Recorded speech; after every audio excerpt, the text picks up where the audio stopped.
Hey everyone, it's Hater Radio. My name is Chris McLean. I'm here with Ian Gibson. Ian, how are you? Doing good, man. So we're here again for another recap show. It's Sunday. We're recording this before the 8 o'clock Eastern, 5 Pacific time, just because I have some stuff to do, and Ian was able to join me. So I was like, of course I'm going to do it earlier if I can get Ian to get on, because I know our show is better with both of us on together. So, here we are. So we're doing it early, but you'll still see it on live when you see this, the first airing, and then it'll be hosted on YouTube after that. So um, let's get into it. It's week 8, a lot of big games, some top 10 matchups that we had. But the first game I'm going to talk about is the USC Utah game. And the reason I want to talk about it is because of how that game ended and how now it's pretty much the end of the CFP hopes for USC. I mean, it's, I feel so bad because it's like, I had high hopes for this team. The schedule was very daunting. Like, I knew that coming into this year for this USC team to really challenge for that playoff spot. They were going to have to really overcome a lot of tough teams, which, Utah, Oregon, Washington, they lost last week against Notre Dame as well. So it was just too many games that they were going to have to put up a big fight in, and they got bit, and they get bit twice now, and now it's tough because honestly, really, the only thing they have to play for is, potentially Caleb Williams still could get into the Heisman running. I know there was 2 bad games, but he still has a shot of getting back into it because there's still plenty of games that he can perform well in. And then also, they have a slim chance at the Pac-12 championship. I know now losing to Utah is not a good step in that direction because now Utah has a game in hand on them, and then they still have to play Oregon and they have to play Washington. So there's going to be 2 tough games that they have to win, and UCLA as well at the end of the game, Yep. end of the year. So I don't know. It sucks because it was like, they had that game. The defense was making plays at the end of the game to force the punt that Zachariah Branch returned for a big gain, and then Caleb then scored, and then the defense was making plays to get off the field, and then it was Bear Alexander makes those stupid mistakes and gets those penalties, and just, man, it just, you can't keep drives alive for teams because they're going to make you punish it. They're going to punish you for it, and they did. Barnes for Utah was making enough plays to keep them alive, and especially that big play at the end when it looked like USC was going to be able to maybe make a stop there, and then he just makes that huge run, puts them in field goal position, and Utah's kicker makes a kick. But Ian, what'd you see in this game? So this game, this was just getting burned by the hand that you keep pressing on the oven, because we have seen USC both last year and especially this year. They have been a second half team, and there are times where they play behind. That is okay against certain teams. For example, they didn't play, had to kind of come back in, bit behind the 8 ball against Arizona State. They let Colorado, make it a 1-score game. They skid by Arizona. Then they get walloped by Notre Dame. And in what was an absolute wake-up call, you had to play a full four quarters, and SC maybe played 2, while Utah just kept getting it out of reach. Now, USC was doing a good job towards that game, staying in it and, keeping away, but they just couldn't, get off the field. Like, Utah just kept scoring and scoring. Whenever, I remember thinking, whenever USC would kick a field goal, Utah would score a touchdown. And they would just make it where they were just out of reach. Now, then Caleb Williams scores a touchdown. And then you got to remember they don't get the 2-point conversion, so possibility of overtime after that. But that was the thing, is that USC was just playing behind the whole game. I fully believe if USC had the lead, not until the last seconds of the fourth quarter, I would have. They probably would have won it, but instead it was script was flipped. I totally believe they slept on this Utah team as much as Utah was ranked higher than them. But it was because we discussed the same things the week before. The offense wasn't very effective, so they thought if the offensive USC does well, the defense can, kind of take it easy. But man, were they wrong. And it was a real, kind of exposure to SC right now. They seriously have to look in, because this season for the CFP, it's a lost cause now. But moving forward, they have to make the adjustments so where you can play a full quarters against these teams, because Utah was going to play them hard, and we knew that going in. USC knew that going in, and it was a big letdown again. Well, I mean, these two teams they played the last 2 weeks, Notre Dame and Utah, are arguably some of the better defenses that they'll play all year. And, so naturally, their ability to stop them, or their ability to move on them and move the ball on them effectively and score on them, it was going to be limited because, they're both really good defenses. And then it's also in that Notre Dame game, there was a lot of turnovers. So, they pretty much shot themselves in the foot. The defense didn't even play that bad of a game, USC's defense in the Notre Dame game. They just had so many short fields that Notre Dame took advantage of it. So, but in this game, definitely the fact that Utah has Barnes as I think it's their third backup, their third stringer, as their starter now. And he's been basically there all year, but it was a struggle. But what really was terrible was the fact that they couldn't stop Sion Vaki.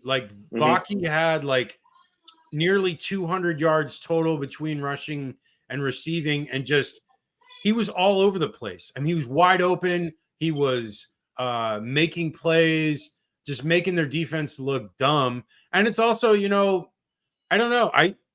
Coming into this year, it's really a good juxtaposition between how you should treat your approach to hiring and firing people, because UCLA fired their defensive coordinator and Lynn came in and is doing much better. And then USC did not fire Grinch. Lincoln Riley kept Grinch the whole time, decided to roll the dice with him. And I think that's really bit them in the butt here.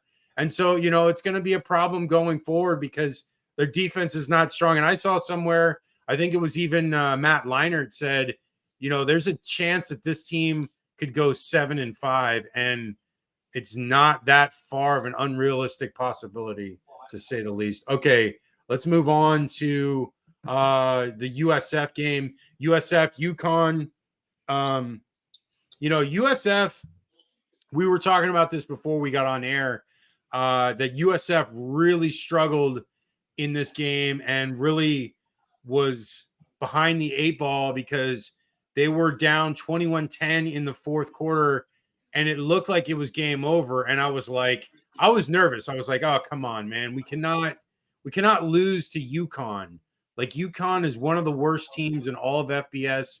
And, I know it's a road games and it's cold, but, credit to the offense to make enough plays. Naquan Wright balled out, 26 carries, 186 yards, 2 TDs, just a phenomenal game for him. 2 huge running plays that set up scores, and especially that last one at the end to take them into the lead. And then that huge fumble that Robertson had, man, that was, I don't know if UConn does score there, but all they really needed was a field goal to tie, and Robertson fumbles it on that huge play where I think he had gotten the first down and they were moving the ball, and it was like, man, I was like, oh God, something happened, and he fumbles and they get it. They're able to run out most of the clock, and then UConn had the ball with very few seconds left at the end and didn't do anything with it. So it was, it was a good good overall win, puts them at 4-4 for the year, and now they have a chance to get bowl eligible with 2 manageable games at the end of the year, with Temple at home and Charlotte at home. With both of those teams are not the strongest of teams, so they should be able to win both of those games. And then they'll have really tough games against Memphis and UTSA on the road. Ian, what are your thoughts on this game? Yeah, I was right there with you, man. I was thinking the same thing. And it's funny because I was texting my cousin who was actually at Yukon. He, braved the Went up unknown there. land of Connecticut and went up there. Nice. But he so we were texting the whole game, and I'm thinking the same thing. Like, as soon as they went down 21-10, and that, they were just playing way too like timid the whole first Yeah. half, and going well into the fourth quarter. That third quarter too was a complete like waste.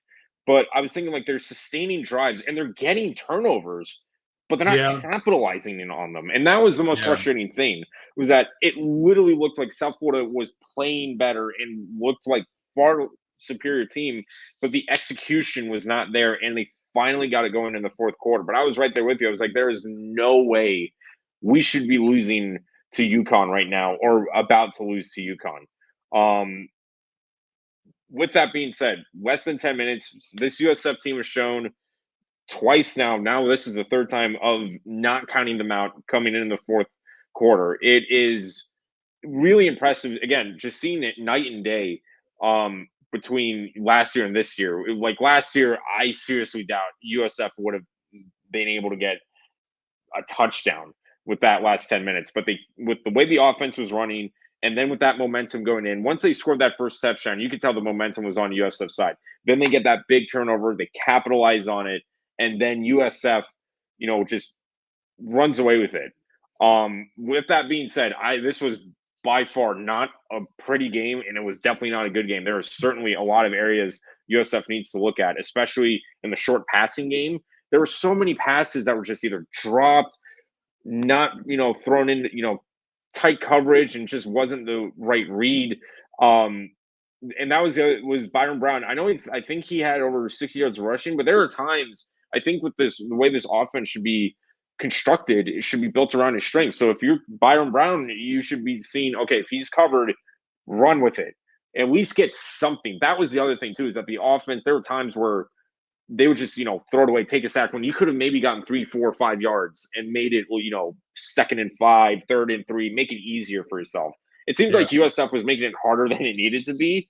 I don't know if they, had something on the Vegas spread, but regardless, very impressive win, very gutsy win from USF to go in on the road, cold, rainy, way out of your element, and to be down by 2 possessions with less than 10 minutes left in the game and to pull out the win. That was a very impressive win. Now, again, you have to sustain this. You have to, now play a full game, a complete quarter, because now they're at Memphis. We'll talk about this, thinking ahead show-wise, but now you're at Memphis, which is going to be a bit more, a much bigger challenge.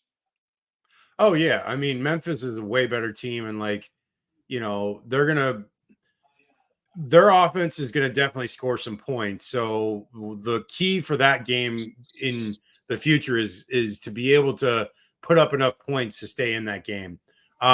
Because again, the defense has been terrible, and they're just not making good angles on their tackles, and it's just, I don't know, the coverage is terrible.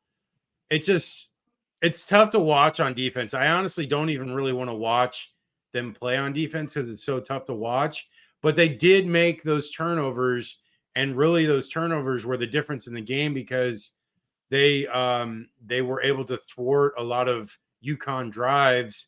And also, I will say, the offense at times has struggled, but you got to remember the wide receivers that they have are not the greatest in the world. So, yes, Sean Atkins is good. I really enjoy him. Some of these other guys are all right, but there's some of the guys that are out there because they employ usually 3 or 4 receivers almost every formation. So they employ a lot of receivers out there, And some of those guys are they just don't have the hands, and it is what it is. Hopefully, Golish can recruit better and can get that to a point where, they can perform against better teams.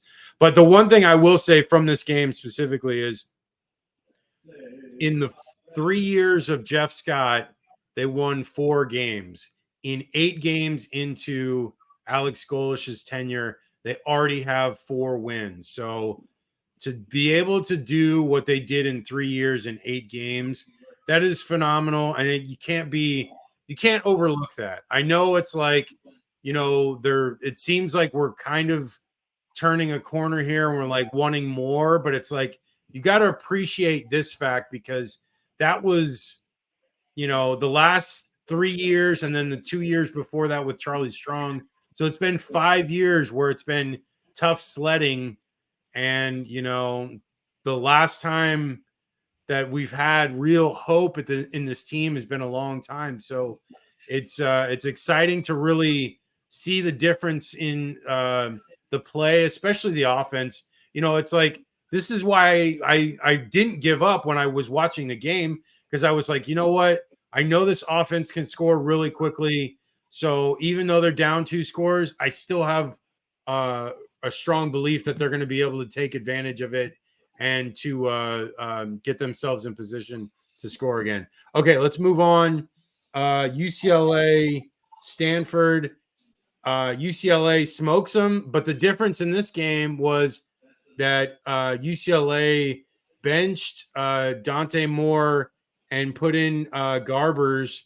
And Garbers had a solid game. I think this was the right game to put in Garbers because there's no real threat of them losing this game. They're way more talented than the Stanford team. I know Stanford beat Colorado last week and whatever that garners, but this UCLA team is way better than this Stanford team, and they proved it.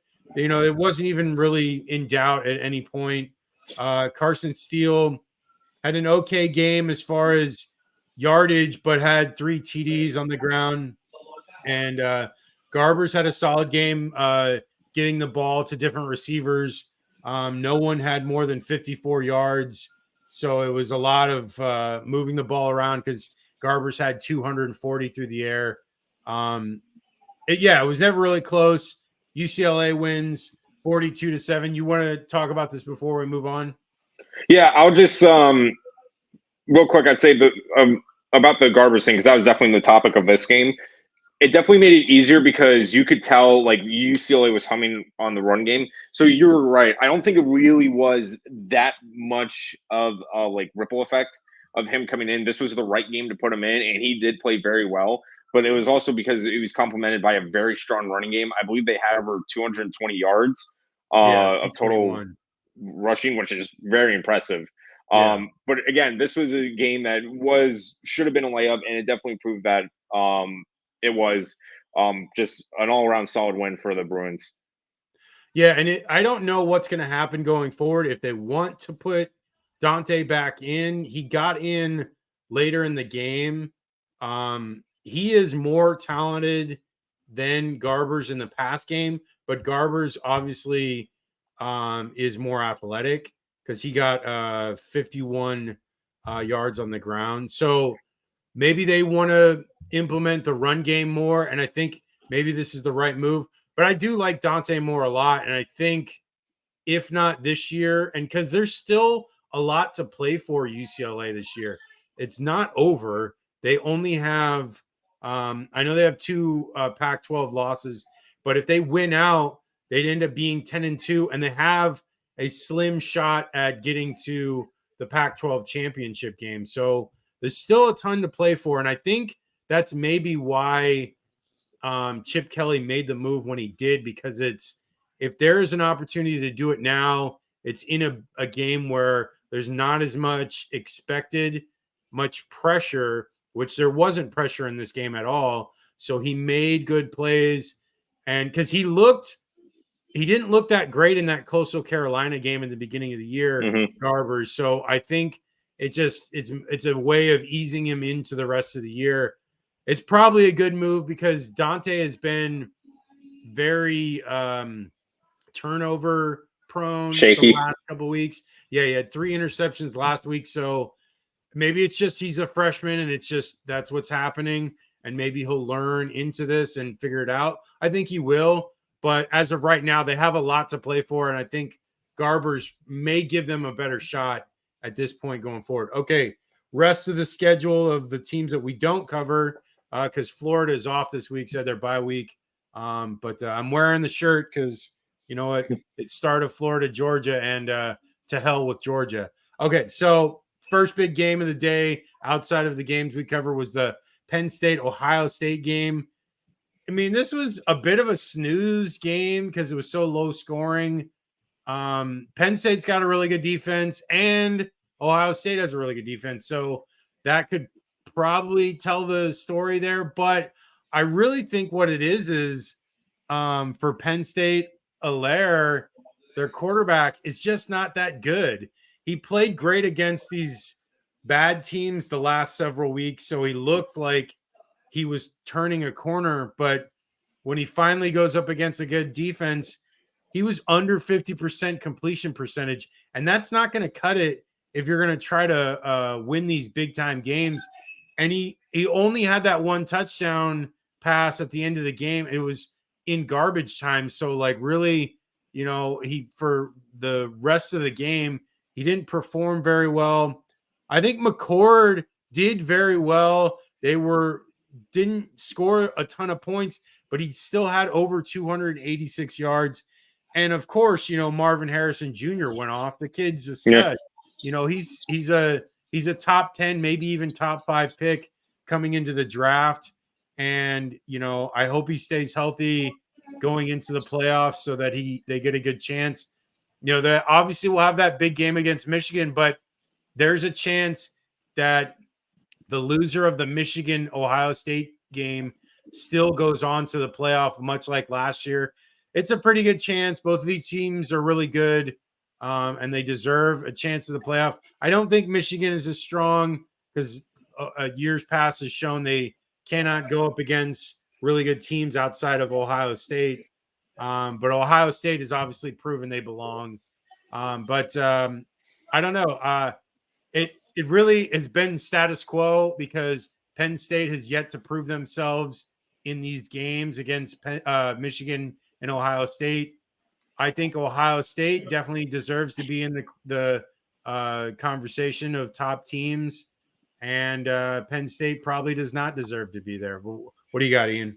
Yeah, and when deciding, I remember I had trouble trying to pick a winner, but the other thing that came into my decision is in terms of quarterback and offensive play, if you stop one of their strengths, for example, Penn State's rushing attack, will they win? Can they win with just passing it alone? And they can't, and they couldn't. And that's what it came. They had to pass the ball because the running, you know, Ohio State pretty much said, beat us on the air, and they knew they couldn't. I think it was 18 for 40, which I'm bad at math, so I don't know the completion percentage of that, but I definitely know it's not ideal. 18 of 42, so it's even 18 worse. for yeah. But on the other hand, like Ohio State, while you know, in terms of a rushing attack, may not have been as effective. When you kind of look at it, I know neither team ran for over 100 yards, but they still had the wide receiver, you know, Marvin Harrison Jr., who went off. They relied on him. They also had Kate Stover as well, had a couple of big plays. Yep. And McCord was just able to, put it on the line for most of them.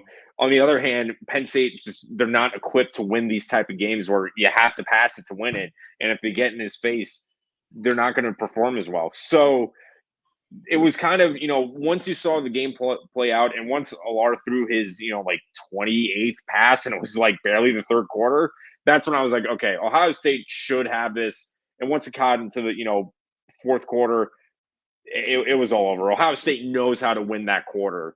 And they just ran away with it. So it wasn't that surprising once you kind of saw the game play out. Well, I think honestly that the biggest play of the game was probably that penalty on that was the defensive holding on Marvin Harrison Jr. that overturned the scoop and score. That could have been the difference in the game. If Penn State gets that score, maybe they get some momentum, things start going their way, but they don't get that. Ohio State ends up scoring there, so things turned out differently for them. They also got lucky, Penn State, because Ohio State touched a ball on a punt return that they picked up, so they had a chance there in good field position, but really couldn't take advantage of it. I don't know. This Penn State team has talent. I'm not denying that. Singleton is a very good running back.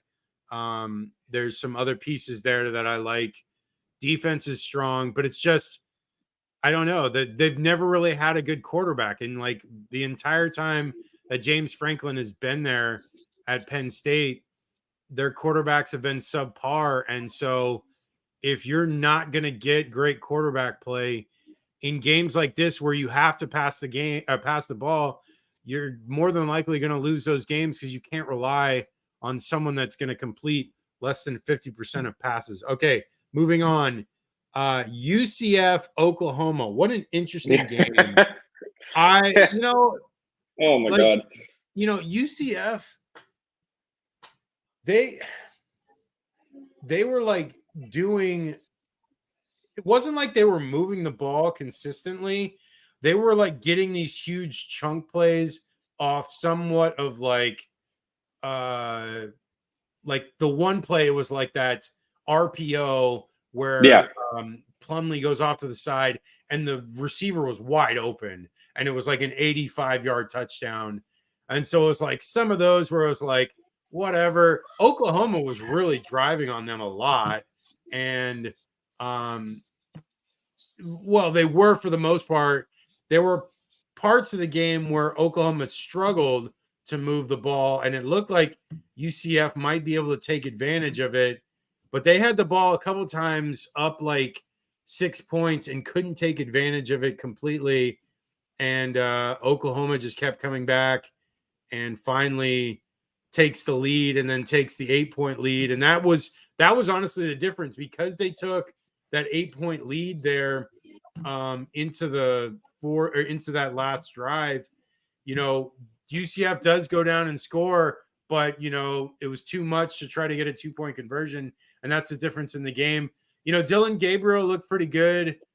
He had a lot of yards on the ground as well, and I'm not surprised that Oklahoma won. I'm more surprised that Oklahoma struggled to like win by like 2 or 3 scores, which I thought going into this game, that's what it was going to be. But UCF put up a fight, and but they're still what are they? 0-4 in conference play now, 3-4, and and it doesn't look like big time, kid.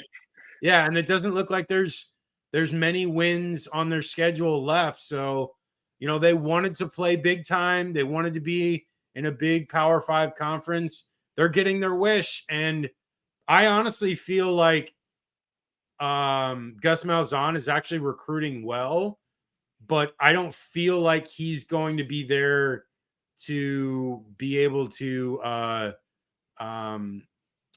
see the fruits of the labor of the recruiting, because it feels like he's going to get fired in the next like year or two, not this year, but maybe after next year, and more than likely 2 years later. And I'm not, I don't take pleasure in that. I'm being a realist. I never thought that Gus Malzahn was that great of a coach. It was obvious at Auburn where he had points where they did well, but a lot of the time they struggled in, to be able to beat SEC teams. And so they were having like, 7-6, 6-7 years. And, it was not fine at Auburn and he got fired for it. And then you come to a team like UCF, they're going to struggle against these better teams. And it's evident in these games. They're just not good enough to beat these teams. And they have been close. I will not deny that a lot of these games have been really close. This game was really close. They should have beat Baylor. Yep. And the Kansas State game was close per se, but Kansas State was obviously a better team than them. And then the Kansas game, they got blown out. So I don't know. I don't know what to make of this team. I just don't think they're good enough to beat these Big 12 teams. And it's getting shown week in and week out. So, and I would be frustrated as a UCF fan because it is so close, because it's like, oh, we're right there. But I don't know. I mean, like, I don't know if this team is going to be better in the next year or two to be able to actually do anything about it. But what do you got in this, Ian? Yeah, it was very interesting. This whole game was just a roller coaster because Oklahoma just couldn't get out of their own way. That's really what it was. It was more of that than UCF. Now, I'll give it, not taking it away from UCF. They definitely had probably the game of their season, and they went up to the task. But Oklahoma outgained them. I think Oklahoma had almost 450 yards compared to, like, I think UCF almost had 400. And they were, better passing, and they had a much better, yards per carry average throughout the game. It's just Oklahoma just couldn't cash in when it mattered, and they kept letting UCF get into the game. That was the thing, is that the defense really did not do a good job of getting off the field. Once, there weren't a lot of third downs given to UCF, and I know they didn't convert on a lot of them, but UCF didn't really need them. But you're right; they relied on that RPO style of game, and they just tried their best to, make Oklahoma uncomfortable and kind of, shift the linebackers around, which they did a very good job with, and find their mismatches, which they did. With that, for Oklahoma, they need to learn, because they might have given them a blueprint on how to kind of, scalpel this defense. But it showed Oklahoma was willing to win on the offense. But this is another case where, yes, you got the win, but don't feel too good about it, because I don't know if any other team, like, say, like, they play this way against, like, when they play Texas, they're not winning that game. Or when, any of the games when they go to the Big 12 championship, you cannot win games like this. Once again, you have to play the full 4 quarters. This might have been another case where they were sleeping on the team, but UCF, played up to them, and Oklahoma got lucky. Okay. All right. Moving on. Probably one of your favorite games, because this is a team that most people don't know about, or at least like a lot of information about this team. Air Force Navy. Yep. I watched the highlights. Air Force wins 17-6. Larrier only passes the ball 5 times, but he completed 4 of them for 151 yards. So that's almost like 30 yards a completion, which is insane. And it's more than that. I think it's like 35. And he had a TD on one of them as well. They controlled this game, from the get-go.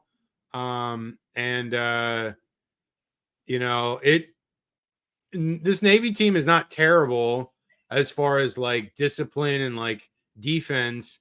It's just they're not good enough to beat one of the better academy teams, which Air Force is clearly the better academy team this year. And they have a shot. Honestly, I would love if they won out. I would love to see them, if not in a very good bowl, maybe in a New Year's Six bowl, because it's like, why not? Like, I mean, what does it even matter with these bowl games? Like, give Air Force a chance. Like, let's see Air Force if they go undefeated and win the Mountain West, I agree.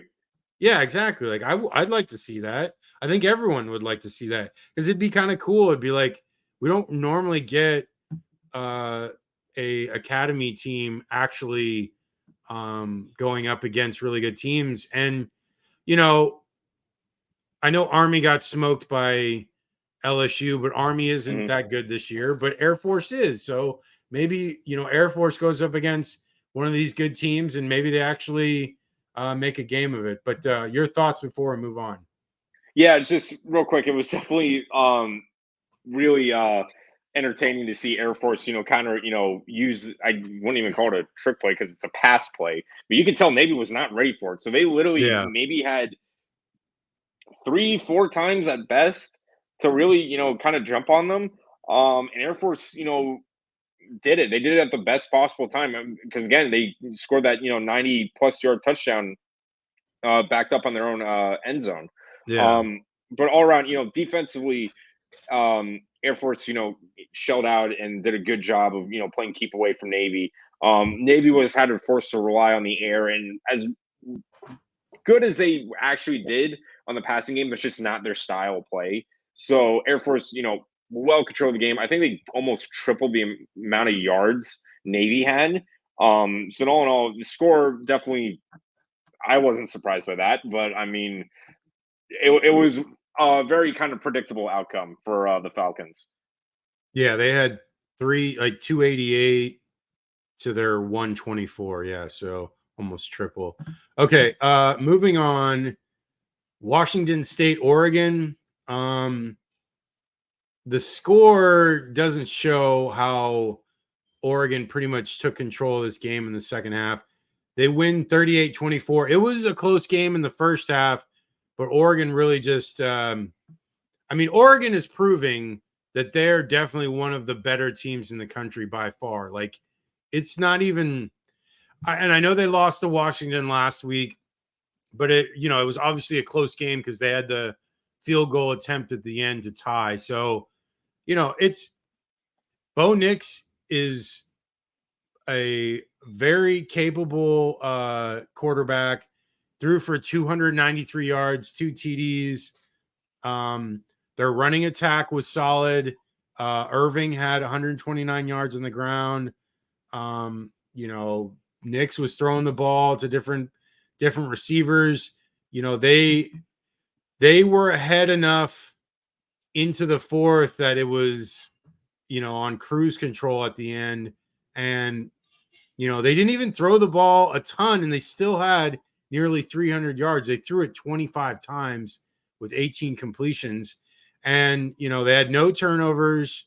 Cam Ward had a good game, but, besides Cam Ward, the rest of the team wasn't that amazing. Some of the receivers had some decent yardage, but they didn't run the ball very well at all, Washington State, and much to do with probably Oregon's defense and the fact that they were behind in the second half so much. But what are your thoughts, Ian? Yeah, for this one, it came down to, like we talked about in the preview, Oregon had enough weapons, especially on the rushing attack. They had enough wide receivers. Bo Nix played a great game. And then, Bucky Irving had a fantastic game rushing it. So they had all those weapons, and all Washington State had was Cam Ward. And as great as Cam Ward is, and he really, God bless him, it was literally just the entire offense. I think he threw it for 400 yards, had the touchdown and all that. 450, I believe, something like that. Yeah, something ridiculous. Which will bring something about Oregon's defense in a sec. But yeah, it just, was the fact that Oregon had more weapons to, deal with, in Washington State, as good as Cam Ward did play, that just, you needed more, for that to beat Oregon. You can't just do it with one guy against this team. With that being said, the one thing I did see, now this game was close, and Washington State, with mostly on the back of Cam Ward, almost had 500 total yards they got really close to 500 total yards of offense. And this is something I've seen with Oregon, and especially against Washington State.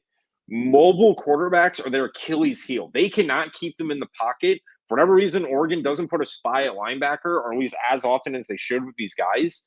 So that is one thing that is very critical for Oregon going forward.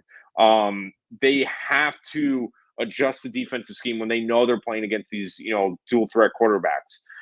It'll work against teams, that were like, they beat Hawaii, they beat Stanford, and they did blow out Colorado with Sanders as a mobile quarterback.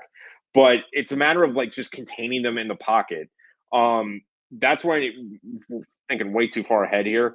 But when they do play a team like, USC and Caleb Williams, or even Arizona State, it's going to come down to, how well can you contain that mobile quarterback? Because they ran all over him with Cam Ward and Michael Penix Jr. as well. So that is one thing I'll say for Oregon's sake. Offensively, fantastic. Defensively, have to adjust when you're facing these dual threat QBs.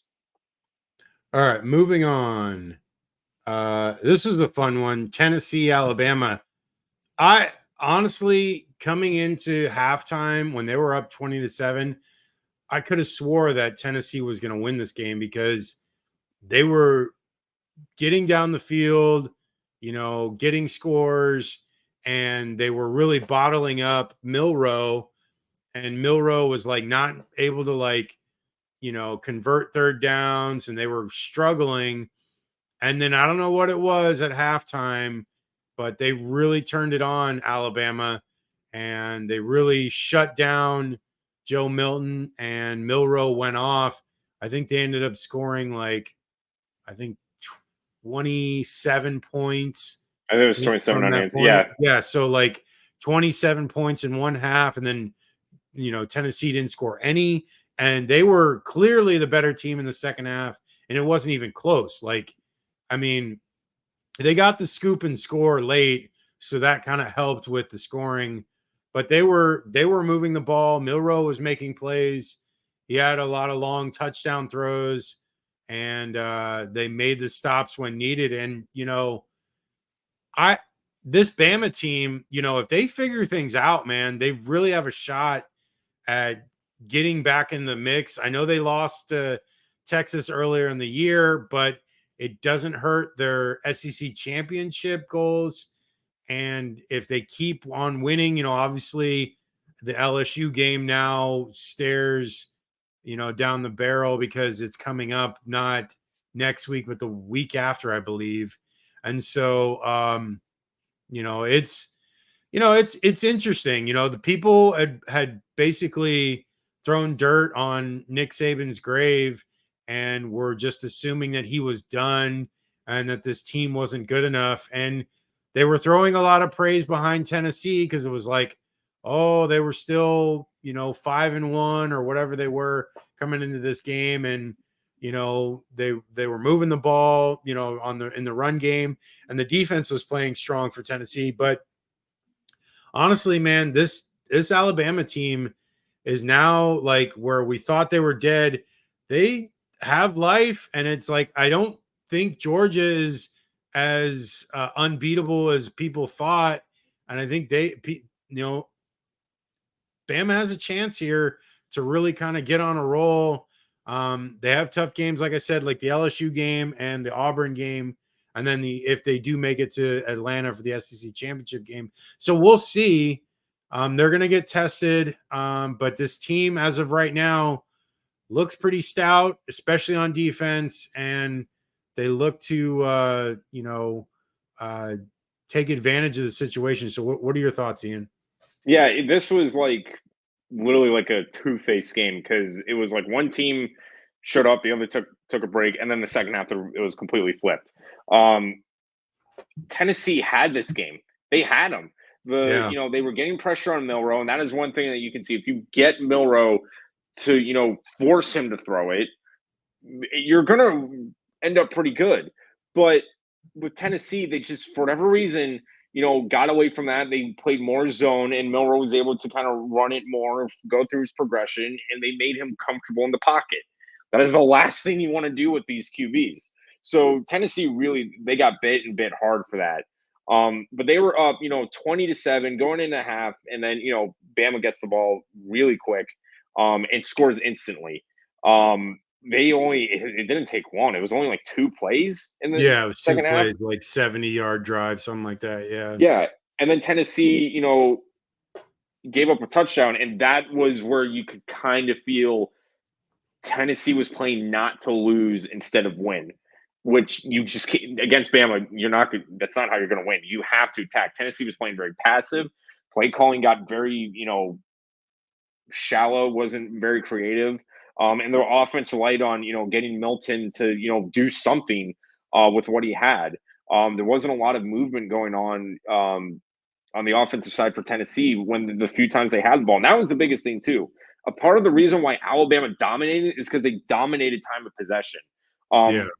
Bama, I know they got outgained bad from the first half, and they committed more turnovers, but they really took it to them on time of possession, and they were just playing keep away from Tennessee because they knew Tennessee, sputtering on defense, take advantage of it while you can, And, in the times Tennessee did have it on, offense, they weren't out there for one, and the defense couldn't get a break. So this was like a textbook Alabama comeback, because we've seen this before where Alabama will maybe go down by a score or two going into the half, and then they just turn on the Jets, and the opposing side is just left scrambling. So this is a very good comeback win for Bama. It does affirm a lot of the belief that Alabama's still Bama. Although personally for me, I don't know if this is like the former like elite God beaters Bama teams, but they're still very, very good and can win these games still. That this is not passed them by. For Tennessee, on the other hand, this is another game where they just got in their own way, and they're still struggling to find an identity on offense. It is literally just Milton doing whatever he can to make plays. It wasn't like last year where there was like a cohesion. They were able to have the wide receivers like Hyatt and the QB in rhythm. There has been no rhythm for the most part for Tennessee. And you see once they get off their game, they really struggle. That is another thing too. When Tennessee is not playing their game, they just can't adjust to it. It's either the game plan, or if something gets thrown in the way, they just throw their hands up in the air and then try everything. There's like no backup plan I've seen this year. Best example was against Florida. Defense shut them down the first half, and then you just could see Tennessee sputtering after that. Yeah. I think like a good comparison with this Bama team is like the teams from like that first playoff iteration in 2014 and like 2015, like similar. There was obviously a lot of talent on those Bama teams, but like quarterback wise, they weren't the strongest. And I think that really is why this team is limited, because those quarterbacks during that era, the 14 and 15 seasons, even though they did win, I think they won the championship either in 15 or 16, that they were limited, passing wise, but they were still a strong team to overcome some of that. And I think that this team does that. They're able to overcome their weaknesses. Okay, moving on. South Carolina, Missouri. This Missouri team keeps winning, and their defense is very strong. Where last week South Carolina put up 37, 39 points up against Florida. This week they're only able to put up 12 points on the road against Missouri. It says a lot to Missouri's defense, especially because they were able to hold Mario Anderson under 68 yards rushing, and hold Leggett under 50 yards receiving as well. So they definitely, their defense is their strong suit, and they struggle in that LSU game, but most defenses are going to struggle against LSU, but they're able to do enough on offense. Cook had 198 yards, not a great day, but a good enough day. And then Schrader was really the difference. He had 159 yards on the ground. This Mizzou team is for real. They play a tough schedule to finish off the year. They got Tennessee, excuse me, Georgia. You all right? Yeah, I just sneezed. Oh, I didn't know. Sorry. Bless you. Thank you. They play Georgia, Tennessee, and Florida the next couple of games. So if their season is going to be as good as they want it to be, it's going to be proven in these next 3 games. It's really a round robin now with all these teams, because all 4 of them have legitimate shots at taking over the SEC East, if not just the top spot, but then definitely the second spot as well. So we'll see what happens in the next couple of weeks. But what are your thoughts before we move on, Ian? Yeah, for this one, it's Missouri seems like this is like ironically mirroring kind of what South Carolina did last year, or even Tennessee last year. They're just finding ways to win these games. But you are right. This is where you're going to see they're going to have to prove themselves. They got that big win against Kentucky. They barely lost against LSU. But now their next game after this, going into their bye week, now you got to play Georgia, Tennessee, Florida, and then at Arkansas. That is a gauntlet and a half, especially at Athens to kick it off. So it's going to, this is really going to, prove how good they are. Regardless, it is still very impressive to see this Missouri team, very down the last 2 years to have a very successful year this year. They're automatically going to a bowl game and should have a couple more wins in the way. It is a possibility that if they rattle it off and they run the table here, likely they'll lose to, South Carolina or likely they'll lose to Georgia, maybe one other team. But when it comes down to it, there's a possibility of them going to New Year's Six, and that would be very impressive for a team that was really kind of spinning its wheels the last couple of years. Well, I mean, they would have to. They're not going to beat Georgia. Georgia's going to beat them because it's in Athens, and then they have to beat one of two between Florida and Tennessee. I don't see them beating both. I see them losing at least one. And if that's the case, if they go 9-3, they probably won't get a New Year's Six bowl. But stranger things have happened. I think Florida got a New Year's Six at 9-3. So, oh, I know. That's what I'm saying. Like there's potential. I was saying that. I'm not. Oh, I'm yeah, not yeah, saying, yeah. I just don't. I don't see a Missouri team though, because it's one thing a Florida team, a team with like fans that travel, a Missouri team that like no one outside of Missouri cares about, is really tough to sell for these big bowls. Okay, let's move on. I'm gonna do this one real quick because it was a very terrible, low-scoring Big Ten game that I really just love so much. Minnesota wins 12-10, beats Iowa. The only thing I want to talk about was that punt return. Yeah, I was going to say the same thing. I don't know, man. I really can't tell if he actually signaled it or not.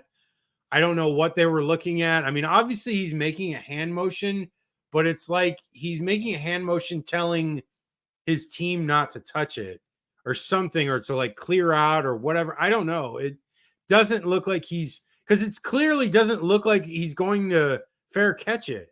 Like he's nowhere near where the ball actually hits when it doesn't make any sense. Like logically, there's no like through line here saying that where he's at, he's close to fair catching it. So he puts up a fair catch.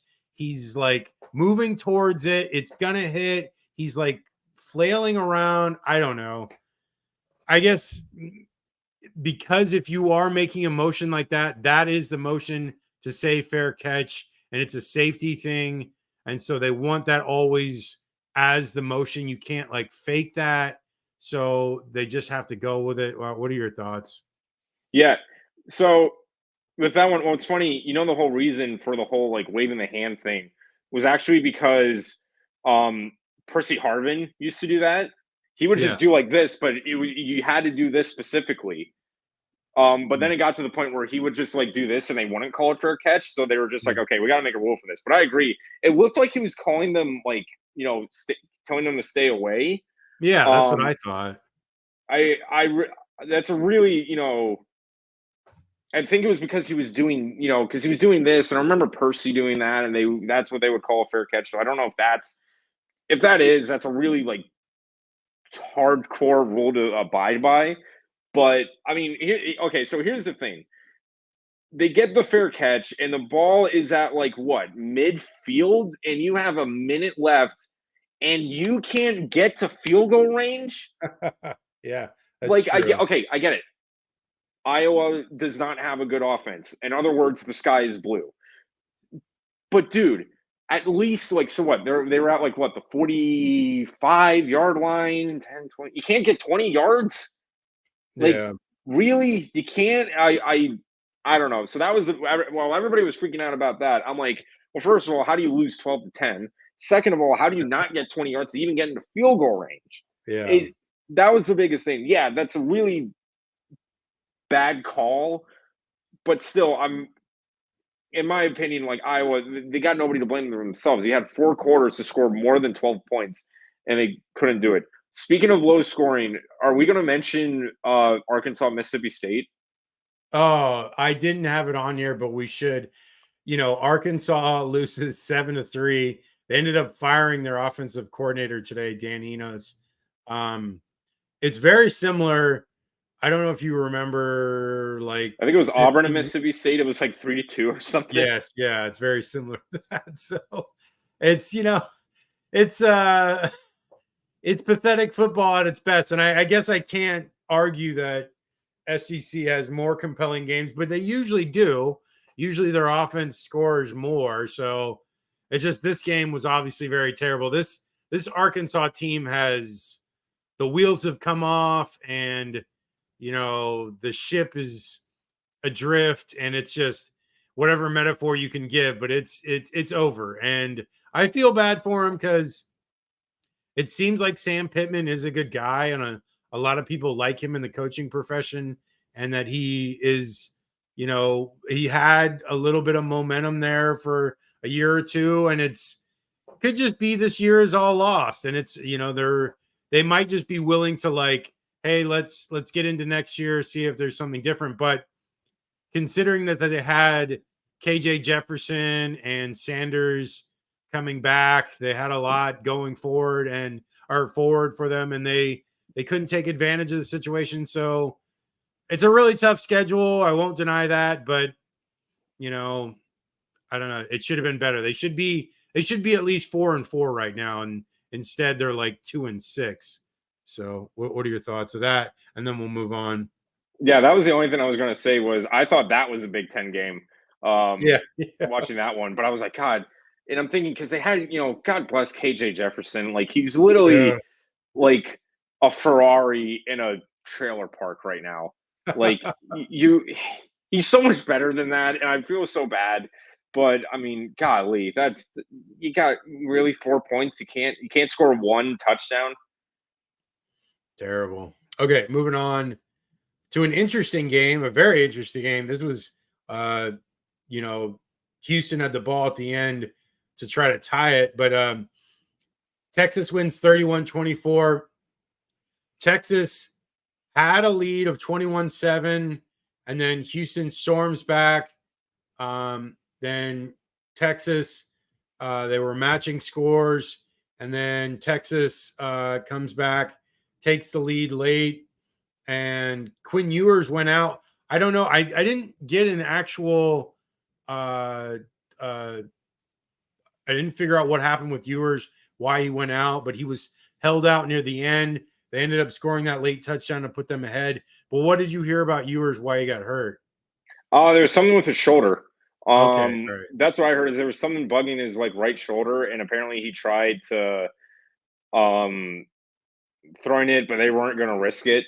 And that goes into next week. They don't know because he was in a sling for the rest of the game, so they don't know if they're going to have him for next week. Apparently, the injury isn't severe, but it doesn't look like they're going to want to aggravate it potentially. Yeah. Well, it's funny in this game, they almost got bit by it because if, Houston had the ball with like a minute left and it was 4th down and they only needed a yard and they had some, I don't know, their play call was kind of interesting. I would have thought they would just run the ball or even do like the brotherly shove, but they didn't do it, and they had some passing play. And it was funny because it was like I was watching Dana Holgerson on the sideline like get all pissed at the end. I'm like, dude, you were the one that called that play. Like you should have known that probably wasn't going to work. And I don't know. It's Houston is definitely, they beat West Virginia at that last second, and they had a chance against Texas, and Texas is obviously a very good team. So you have Cincinnati doing bad in the Big 12, UCF not winning games. So it's like all these teams that came in have not BYU? Well, how has BYU done? I haven't even seen how they've done. I don't think they've done, definitely not like otherworldly, but Well, BYU is 2-2. I'm looking at it right now. BYU is 2-2. So obviously they're not terrible. yeah, I know they beat Texas Tech. Yeah, and that's a layup. So yeah, take that for what you will, man. yeah, but no, I mean, it was an interesting game, and they put them on the ropes, and it's just funny that both Texas and Oklahoma come off the game against each other, and then the next week that they play a game where they play newcomers to the Big 12, and they almost lose to both of them. So interesting game. Your thoughts before we move on? Yeah, just Texas, they got caught late in the second half. You can, again, there's one of those cases where you have to play the full game because Houston outgained them. I'm pretty sure they almost had 400 yards. And again, defensively, Texas did good in the first half, but they kind of just went off the gas towards the end. But they got that late touchdown from CJ Baxter. And I don't know how much of it was the offense kind of sputtering was because Quinn Ewers was out or because Houston kind of had them figured out. But all in all, I mean, Texas pulled out and they got pretty freaking lucky too. Again, another case, you just can't play these games against teams that are better, that will be better. Houston, comparing the two, Texas on paper is better. Yeah. But you have to play better too. That is really the biggest thing that I can take from this weekend. Yeah. Okay.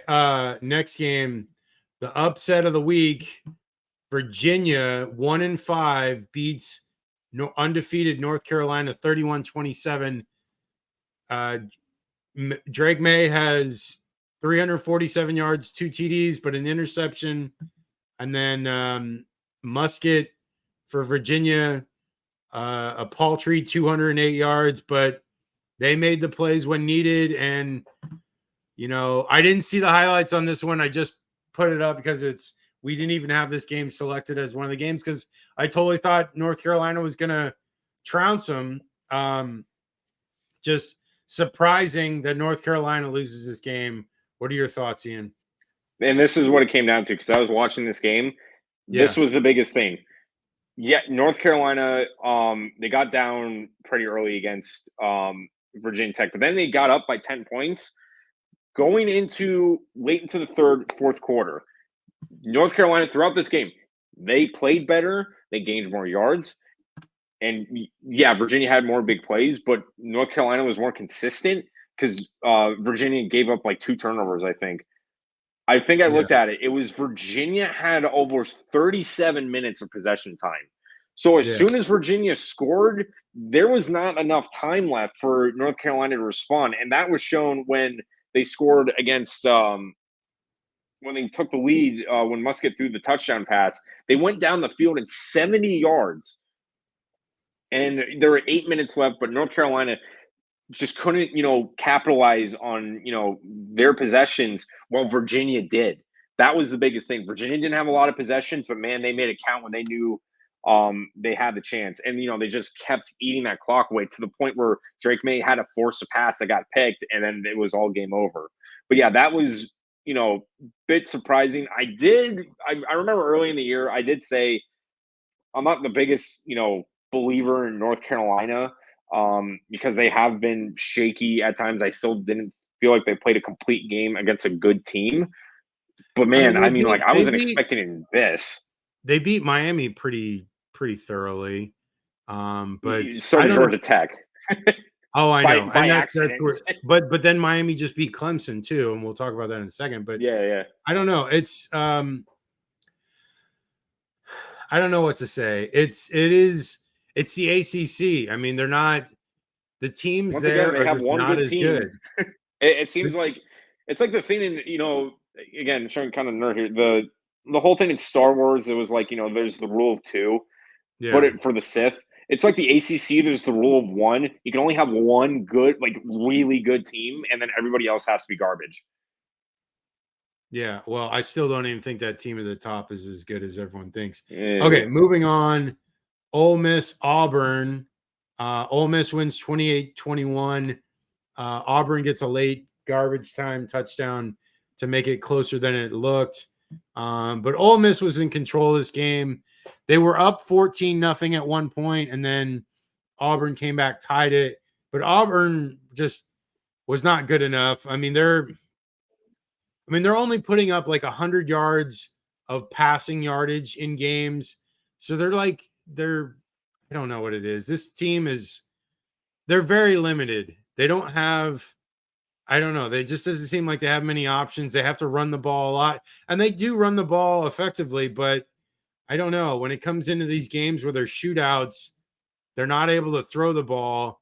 And, Ole Miss does enough on defense to stop them. And I don't know. It's just Ole Miss is one of these teams now where it's like they only have one loss, and that one loss was to Alabama. So it's like, yeah, they still have a ton to play for. They could get into a New Year's Six game because they may not get into the SEC championship game, but they may play their way into a New Year's Six game and potentially a playoff game. I mean, if they win out, they would have all right being a one-loss SEC team to get into the playoff. But I don't know if that's going to happen. They have still some tough games. They've got A&M, and they've got who else they've got? I guess really it's only A&M because they've already played Alabama and LSU. Yeah. There's no. I know reason they played why. Georgia. Oh, that's right. I knew they had one tough one. Yeah, they and have Mississippi Georgia. State.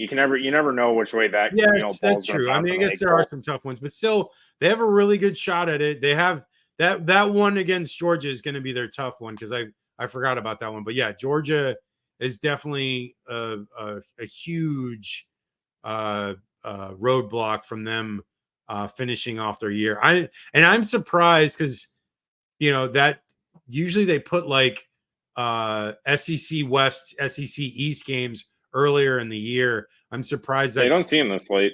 Yeah, I'm surprised as at least normally late. Back then you used to. Yeah, because it's not even, it's like one of the last games of the year, and so yeah, and like, dude, Georgia has a really tough schedule for the rest of the year. They have Florida, Missouri, Tennessee, Ole Miss, and Georgia Tech. That's 5 really tough games, and Tech is a lot better than people give them credit for. But your thoughts before we move on to these last couple ones? Yeah, just all in out, Ole Miss, they got it together in the second half, but you could tell they were the better team. They had the more talent. They had the better play calling. It just came down to Auburn just does not have the firepower to keep up with Ole Miss right now. It's just a symptom of a first-year team that had the cover left barren for them. But Ole Miss just dominated them offensively, and they did enough on defense to get the win. Yeah, for sure. Okay, real quick, we're going to do this one, then we're going to move on. I don't have it listed, but Michigan State. Michigan wins 49-0, and it's again winning against a terrible team. So I don't know why this Michigan team gets as much credit as they do because they have not played anyone yet, but they still have at least 2 games against good teams, and it's Penn State and Ohio State. And they should be Penn State relatively easy, but they'll get a matchup against Ohio State. Real quick, your thoughts, and we'll move on. I mean, is anybody surprised? I mean, we knew Michigan was going to run away with this. Shutout was just kind of icing on the cake, but we kind of figured, if there was any game for Michigan to pull a shutout, it was this one. Okay. All right. So I came into this game, the Duke Florida State game, and I was like, okay, Riley Leonard's probably not going to play. I'm just going to barely watch this, whatever. And then he freaking plays. And I was like so excited. And I'm like, oh my gosh, he's going to play. And like, he's playing. They're getting 4th down stops. They're like, Duke is moving the ball. They're scoring. They were up 17-7 at one point. They were up another 10 points at one point. They had like a pick 6 for a touchdown. And then they gave up a kickoff return for a touchdown, which it sucked, but whatever. They were still in the lead, and they had a shot at going up another 10 points, and they're driving, and Riley Leonard goes back on a pass, and the Florida State player twists his helmet off, literally Mhm. ripped off his head like a barbarian. And then because Leonard was trying to avoid the contact, he like awkwardly lands on his ankle and twists it again. And so they take him out, and then they don't score any points on that drive. And that game was basically over at that point. It was over. It wasn't even basically, it was over. And so, like, I know Florida State, you won by 18 points and you think, oh, yeah, we were the better team. But Duke was the better team throughout that game with Riley Leonard in. And if he stays in that game, I think they win that game. And it's a shame just for me as a viewer of college football that Florida State was so fortunate in that, and they didn't have to face Riley Leonard for the entire game. And I know you can say the stats, whatever. I don't really care. You know, that guy, the backup, he's not good at all. He doesn't know how to run the offense. Leonard, even hurt, knows how to run the offense and to put them in position and what checkdowns and whatever to do to get them in position, you know, the shift the line over, anything. He does that very well. And obviously that backup doesn't know what he's doing. And it was completely different from once he goes in, because yes, Florida State started scoring, but it was because Duke couldn't hold on to the ball. And that was largely the reason why Florida State was struggling, was because Duke was moving the ball quite well on them and keeping the ball away from Florida State. From the point on when Riley Leonard goes out, it was completely different. And it's a shame as college football viewers that we did not get to see that, because it would have been such a huge win for Duke. And it's a shame that we didn't get to see that. Yeah, I agree. For me, that once Riley Leonard was out, it was just a different type of game. With that being said, though, I've had the same feeling with this game as I did with like the Tennessee Alabama game. I just once Florida State returned that kick, and they made it within, they tied it. I could kind of tell, it was like going down a grease pole. It's just Duke did not have enough in the tank to win the game. They had enough to win the first half, but they didn't have enough to win the second half. Florida State did. Florida State had the talent to afford a really bad start, but this is again what I'm going to say. You can't afford that when you go to these championship games and face these better teams.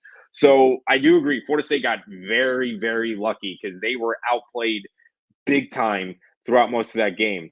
Once Riley Leonard's out, and once it got to the fourth quarter where you could tell this game is in Florida State's control, then they started piling up the numbers. But I agree. Florida State definitely, score doesn't dictate how the game actually played, but they got very lucky. But once they scored that touchdown in the second half, you could tell there just wasn't enough for Duke to stay in the game. Yeah, I mean, that their backup is clearly nowhere near to the level as Riley Leonard. And, I mean, granted, Florida State is a good team. I'm not denying that. I'm just, I guess I'm remarking about how fortunate they've been in these bigger games that they've played. In the LSU game, LSU all year has scored like very well on teams. For whatever reason, LSU moved the ball up and down on Florida State, but then couldn't convert scores in that game. Then in the game against Clemson, Clemson is winning this game and should end up winning that game. But then Klubnik gets sacked for a fumble that gets returned for a touchdown. Florida State does nothing in that second half on offense to really deserve to be in that game. And then in this game, clearly Duke is the better team. And then Riley Leonard goes out. And that was the difference. It was a clear difference. There was no other, like, from that point on, Duke didn't score a single point, didn't have, like, they went punt, down, turnover on downs. Oh, they had no turnover on downs. The second Riley Leonard goes out, punt, turnover on downs, and then end of game. So clearly it was a difference. Before that, Riley Leonard had them moving all over the field. It's frustrating as a college football fan to see that happen. It's just much like what happened last year with Georgia against Ohio State with Marvin Harrison getting knocked out. And then the year before with Jamison Williams hurting his knee against Georgia as well. So Florida State wins, continues their season. I really still think that Florida has a shot against them because the Florida game is at home. It's obviously a couple weeks away, so we're not going to talk about that yet, but I still think that Florida can disrupt their season. Your thoughts last on this before we move on to the last two of them? For at the very least, Florida State again, they know what they can do to win these games because they have the talent to afford getting down against these teams. But again, you just can't afford that when you play these better teams that they will, once they go to the ACC championship and how very likely go to the playoff, they just can't sleep on these games. Okay, last two. Arizona State, man, very much stymied Washington. Washington wins 15-7, but this game was much closer. Even in that last the final score, it was a very close game. This was, I thought Washington was going to lose this. It wasn't until a pick six that really changed the fortunes for Washington. But just remarkable effort by Arizona State. Their quarterback is making plays, and what's his face, Scattaboo. I mean, Scattaboo is like the ultimate jackknife. He can do everything, and he was punting. He literally does everything out there. What are your thoughts? Yeah, for this one, I felt this was more of Washington just having a really, really bad game.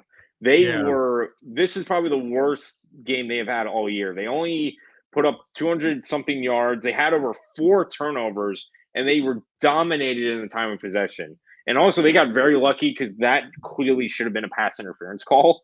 That was not called. On that one before. Yeah, you're right. So they got lucky on that one. But regardless of that, Arizona State, same thing. This is just a matter of firepower when you get down to this. Arizona State outplayed Washington. I'm not making any mistake about that. Washington got outplayed bad, but they were bailed out on high-end talent because Washington had, Michael Penix. They had, Nixon. They had all these guys to, make these plays. But, you just can't. You're okay with it against Arizona State. You just shouldn't do this when you're playing like Oregon this coming week. But for Washington, again, this is a huge letdown game, and they need to take a deep look in the mirror offensively because it seemed like they were just going to walk into this. So I don't know. We predicted a blowout, and I guess they did too. It just felt like this game would, the win would land in their laps. Yeah, I'm looking at their rushing totals. They had 13 carries for 13 yards, and that was predominantly because of 2 people. Oh my God, that's crazy. Okay, last one we'll talk about before we go. Miami, Clemson. Miami wins 28-20 in overtime. Clemson's season's pretty much done now, so they don't have really anything to play for. Miami, I don't know what to make of this team. They lose to Georgia Tech. They lose to North Carolina last week. Now they beat Clemson. They have an outside chance of getting to the ACC championship game. It's going to be very outside, but there is a chance they could get there. I know they play North Carolina, or they already played North Carolina. Sorry. They play Virginia and NC State. They also play Louisville. So they do have a chance. I don't think they're going to beat Florida State. It's in Tallahassee. No. But they could. They easily could. But they got smoked last year. Last year it wasn't even close. But your thoughts from this, and then we'll wrap it up. So I'm gonna make it quick. If you ever need a game that emphasizes that a team is not elite anymore, this is it. Clemson years before, layup game. Yeah. Miami let's just take the fact that Van Dyke is out. It does play. Yeah. Paper to paper, Clemson should win this. More experience, more talented. Klubnik, Shipley, defense has been there before. Clemson should at least edge out. But holy crap! Like there were so many times Clemson had the game won but they just got in their own way. 3 turnovers is unacceptable. But again, let's also add in the fact that at end of this, that Trevor Van Dyke is out. He was out most of the game, and they still lost in overtime. I don't know. Like, this is as clear a signal that this team needs to go into a deep sort of rebuild, because I'm not saying like fire, Dabo Swinney or all that, but they need to seriously take a long look in the mirror and how this team is constructed, because the way they're, what worked in 2017 is not working in 2023. There is no way, regardless, Clemson should have lost this game. All respect to Miami. They played, a great game, and they were able to rise up to the occasion. But, man, this is on Clemson. They had this game won. They should have won this game. And once again, besides the Duke game, they just are now having trouble getting the necessary points to win games now. Yeah, I mean, they're struggling almost every game they play. I know they barely beat Wake Forest either last week or the week before, and it was like 17-12. And it's like it's a real struggle bus for them right now. And like you said, it might be the end of the era, but Dabo's probably not going anywhere. He won 2 championships. Like I think there's like, what is it? It's Dabo, Saban, Kirby Smart, and Jimbo Fisher and Mac Brown. I think are the only coaches with national titles that are coaching right now. So, he's not going anywhere. With 2 titles, he has a long leash. Like he could be really bad for the next couple of years, and they still be there. So I like the offensive coordinator that they have. He did really well with TCU. It's I believe it's what is it, Lincoln Riley's brother. And so it's just not working this year, but maybe next year. I mean, I think receiving wise, they don't have like the stud receivers that they've had in years past. So that's a big difference. They were offensive line wise, they were struggling with protection. It seemed like Klubnik was constantly being pressured and getting sacked. So they've got to make something there. So we'll see. I mean, it's obviously not going anywhere this year, but maybe they can turn things around next year. And who knows? And I don't know what's going to happen with the ACC, but that's a whole nother discussion for another day. Okay, that's the show, everybody. You can reach us at haterradio.com. I put up an article about Kirby Smart and his luck with the rivals that he's gone up against the last couple of years, and considering that they were all bad for many years, and now it seems to be a little bit of an upswing for the head coaches that are now controlling those programs. So maybe his luck has run out. Who knows? We'll see. I mean, Josh Heupel just lost to Alabama here the other day, so maybe not. Who knows? But anyways, reach us there, haterradio.com. You can reach us at all of our socials except for Facebook and YouTube. We are at hater_radio for Twitter, Threads, and Instagram. And then for Facebook, it is Hater Radio CFB. For YouTube, it is at Hater Radio, and also haterradio1@gmail.com for email. Ian, what are your socials before we go? Yep. Instagram, YouTube, and Twitter at GGetterG. Yeah. So like and subscribe, comment, get us in the algorithm going. Follow Ian, follow us on all those socials, and enjoy your weekend, and we'll talk to you Wednesday. All right. Take care.